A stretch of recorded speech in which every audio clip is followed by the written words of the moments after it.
if we begin looking at the bulking phase, which was between week 1 to week 12, they aimed for a 15% caloric surplus. And if we just take some raw numbers, the average caloric requirement for a man in today's society is around 2,500 calories per day. And 15% of that is 375. So that would be the surplus they added on top.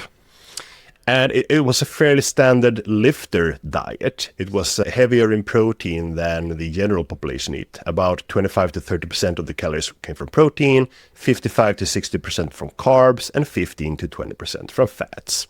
Perfectly fine lifting diet.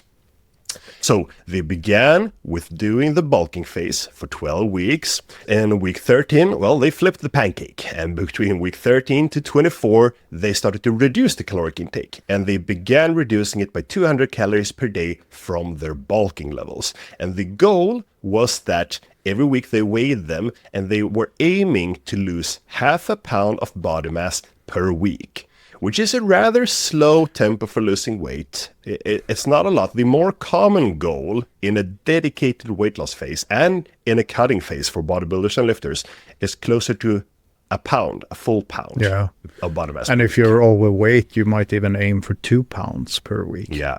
So this is very gentle navigating. Slow and steady wins the race. Yeah. It does. If they lost that weight, they stayed on the same 200 calorie deficit. If they didn't achieve the weight loss, they reduced the intake by an additional 200 calories. And I like that method. Yeah. That is a very good method. It does, however, require you to track all of your calories, which is a hassle. But it's hard to argue with numbers. And if you really want to make sure you're losing weight in the tempo you want to, counting calories is a very good method.